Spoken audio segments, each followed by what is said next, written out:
ഡ്രൈവറെ അറിയിക്കുന്നു. അതുവഴി വാഹനത്തിലെ ആളുകൾക്ക് രക്ഷപ്പെടാൻ കഴിയുന്നു. ഇതിൻ്റെ പ്രവർത്തന രീതി തീ പിടിക്കുന്ന ഭാഗങ്ങളിൽ സെൻസർ ഘടിപ്പിക്കുന്നു. ഈ സെൻസർ വഴി തീ പിടിച്ചാൽ എമർജൻസി ലൈറ്റ് കത്തുകയും വണ്ടി ഓട്ടോമാറ്റിക്കായി സ്ലോ ആവുകയും ചെയ്യുന്നു. അതുപോലെ ബന്ധപ്പെട്ട ആളുകളെ അറിയിക്കുകയും ചെയ്യുന്നു. വണ്ടി ആക്സിഡൻ്റ് ആയാൽ ഇതുവഴി ഓട്ടോമാറ്റിക്കായി കത്തുകയും ചെയ്യുന്നു.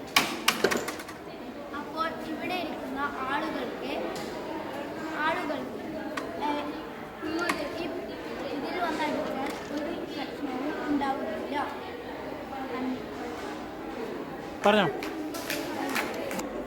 ഇവിടെ തീ ഡിറ്റക്ട് ചെയ്യാൻ സഹായിക്കുന്നത് IR സെൻസറുകളാണ്. ബന്ധപ്പെട്ട ആൾക്കാരിലേക്ക് സന്ദേശം അയക്കുന്നത് വൈഫൈ മൊഡ്യൂൾ വഴിയാണ്. ഇവിടെ ഈ വാഹനം ഇരിക്കുമ്പോൾ മുമ്പിൽ വെച്ചിരിക്കുന്ന എയർ പ്രഷർ അമരുമ്പോൾ നോക്കിക്കോളൂ. ഇവിടെ ആൾക്കാർ പുറകിലിരിക്കുന്ന യാത്രക്കാർക്ക് ഒന്നും സംഭവിക്കാതിരിക്കാൻ സ്പോഞ്ചുകൾ വെച്ച് ആക്കിക്കൊള്ളുന്നു.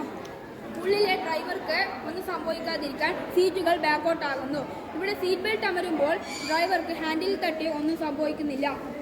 നന്ദി. ഇവിടെ വണ്ടിക്ക് തീ പിടിക്കുമ്പോൾ ഫോൺ സന്ദേശം ബന്ധപ്പെട്ട ആളുകളിലേക്ക് ഘടിപ്പിക്കുന്നു. അതിന് ഉപയോഗിക്കുന്ന സർക്യൂട്ട് ആണ് ഇത്. IR സെൻസർ വഴി ഘടിപ്പിക്കുമ്പോൾ IR സെൻസർ തീയെ ഡിറ്റക്ട് ചെയ്ത് വൈഫൈ മൊഡ്യൂളിലേക്ക് സന്ദേശം അയക്കുന്നു. അത് ബന്ധപ്പെട്ട ആൾക്കാരെ ഫയർഫോഴ്സ് തുടങ്ങിയവരെ അറിയിക്കുന്നു. അപ്പോൾ ഫയർഫോഴ്സുകാർക്ക് പെട്ടെന്ന് വന്ന് ഇവരെ രക്ഷിക്കാനും മറ്റുള്ള ആവശ്യങ്ങൾക്കായി സാധിക്കുന്നു.